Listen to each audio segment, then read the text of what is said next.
Jamais sans la grâce, une dévotion matinale qui vous connecte à la pensée de Dieu et vous donne la provision du ciel au quotidien.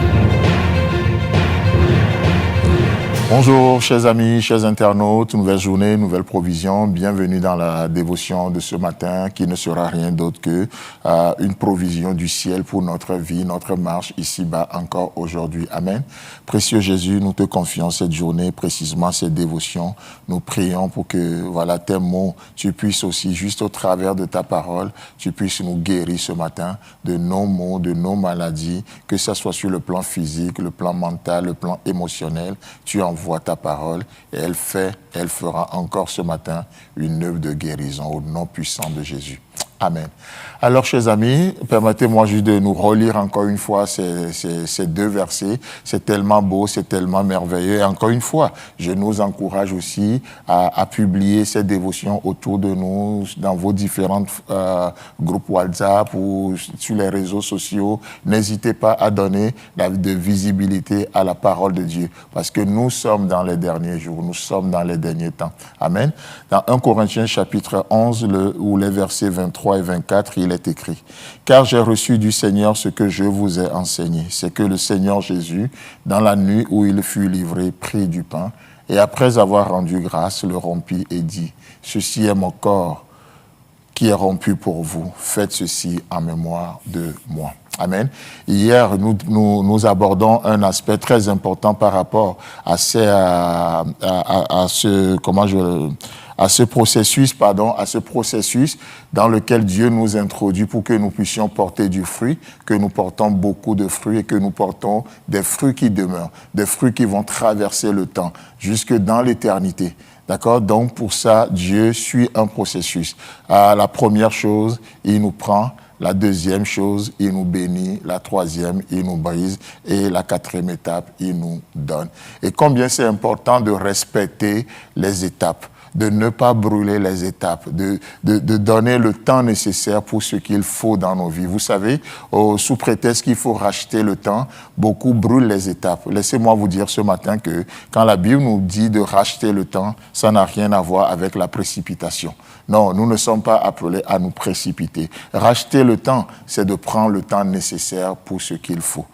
C'est ça, ne pas perdre du temps, racheter le temps, prendre le temps nécessaire pour ce qu'il faut. Et vous savez, lorsque nous brûlons les étapes, malheureusement, notre vie chrétienne peut être une vie chrétienne très, très, très déséquilibrée. Et si Dieu vous prend et vous bénit, et il ne vous brise pas. Imaginons, la première étape est réussie, il vous a pris. Deuxième étape, il vous a béni. Mais troisième étape est brûlée, vous n'êtes pas brisé, mais il vous donne. Il vous donne aux gens, il vous donne au monde. Qu'est-ce qui va se passer? C'est là où malheureusement votre propre justice va prendre le devant. C'est là où malheureusement votre ego va prendre le devant. Mais par le brisement, Dieu nous humilie. Par le brisement, Dieu crée son caractère en nous. La Bible nous dit, parlant de Jésus-Christ, bien qu'il soit fils, il a appris par l'obéissance la souffrance. Il a appris par le brisement. Il a appris. Au travers du brisement, Dieu nous enseigne. Dieu forge son caractère, il forme sa nature en nous. Vous savez, donc c'est pour ça que je dis que chaque étape est très importante. Oui, Dieu vous a pris, vous êtes dans ses mains, vous êtes aimé, vous êtes chéri de Dieu. Oui, il vous a béni de toutes les bénédictions dans les lieux spirituels. Vous portez son nom. Heureux le peuple dont l'Éternel est Dieu, c'est vrai. Mais si vous ne connaissez pas de brisement, et vous voulez exercer votre ministère, vous risquez de l'exercer dans votre propre justice, dans votre ego. Et c'est ce que les pharisiens faisaient. Ils connaissent bien la Torah, ils connaissent bien la loi, ils peuvent même les réciter par cœur. Mais malheureusement, ils n'ont jamais connu le brisement. Ils n'ont jamais été brisés, donc du coup, ils ne peuvent pas représenter le cœur de Dieu, ils ne peuvent pas manifester le cœur de Dieu devant le peuple. Vous voyez, c'est dommage, c'est dommage. Et s'il ne vous prend pas et ne vous bénit pas, mais il vous brise, je ne sais pas si vous comprenez bien. Imaginons que Dieu ne vous a pas pris et il ne vous a pas béni et il décide de vous briser. Vous savez quoi? Ça, malheureusement, ce serait juste de l'anéantissement. C'est comme s'il serait en train de vous anéantir.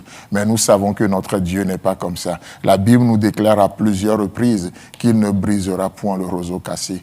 Il n'éteindra point l'aluminium qui fume jusqu'à ce que il fait triompher la justice. Notre Dieu, au nom de sa justice, au nom de sa sainteté, ne va jamais brûler les étapes. Chers amis, chers internautes, que Dieu vous bénisse. Si Christ a d'avenir, on se retrouve la semaine prochaine. Si vous avez aimé cette émission, parlez-en à vos amis. Parlez-leur du message de la grâce et de ce qu'il fait dans vos vies. Pour un sujet de prière, une question ou pour devenir partenaire, contactez-nous au 00229 94 75 80 20. Que Dieu vous bénisse et à la prochaine. En attendant, pensez avec Dieu.